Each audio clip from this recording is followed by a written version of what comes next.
से बेहोश।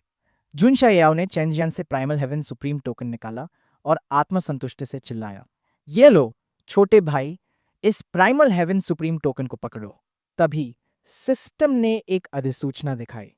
महत्वपूर्ण वस्तु मिली। लॉगिन स्थान अपडेट। नया लॉगिन स्थान Primal Heaven Supreme Secret Realm. Jun Shao उत्साहित हो गया। उसने टोकन को कसकर पकड़ा और कहा, क्या यह एक सुखद आश्चर्य नहीं है? बाहर अखाड़े के पास जुन लिंगलोंग लान चिन्या को ठीक कर रही थी और ठंडे लहजे में बोली, तुमने जिस चेंजियन पर क्रश था उसे देखा? न कोई खेती, न कोई खासियत, और उसका चरित्र भी कुछ खास नहीं है। तुम पहले से ही ज्यादा चतुर नहीं हो, तो ऐसे लड़कों से बेवकूफ मत बनना, ठीक है? लैन चिनिया नाराज हो गई। उसने अपना कान छुड़ाया और चिल्लाई, क्या तुम मुझे उपदेश देना बंद करोगी? आंसुओं से भरी आंखों के साथ उसने जवाब दिया, मुझे तुम्हारी दया की जरूरत नहीं है। मुड़कर आंसू बहाते हुए वह चली गई, बड़बड़ाते हुए, जुन चेन शेन, जुन लिंग लोंग, जन श्याओ, तुम जन फैमिली के लोग इसका हिसाब चुकाओगे। मैं बाद में बहुत शक्तिशाली बनूंगी।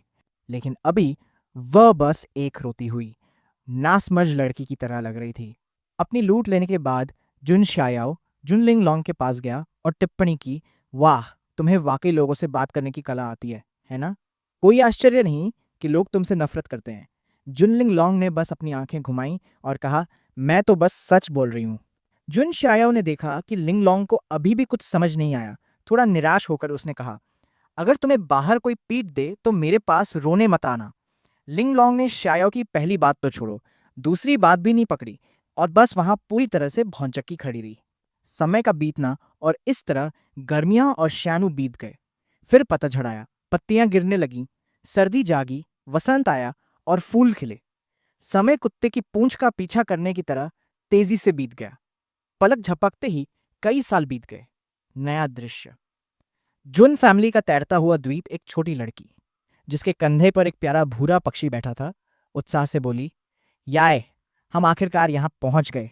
जन फैमिली के तैरते द्वीप का हलचल भरा दृश्य सामने आया। सड़कें लोगों से भरी थीं, खरीद बिक्री चल रही थी। एक बेहद प्यारी छोटी लड़की प्रकट हुई और बोली, क्या यह जन फैमिली का गॉड आइलैंड है? ये इतना जीवंत है। काश मैं उस प्यारे छोटे लड़के से मिल पाती। थोड़ी देर बाद आकाश में दो शानदार और चमकदार फीनिक्स पक्षी दिखाई दिए। जमीन से ऊपर उड़ते हुए एक घोषणा गूंजी, दाओ ये हेवन सेक्ट शेंजी जुन श्याओ के 10वें जन्मदिन के उत्सव के लिए उपहार लेकर आया है। 9 स्क्रॉल्स ऑफ द डाओ। घोषणा जारी रही।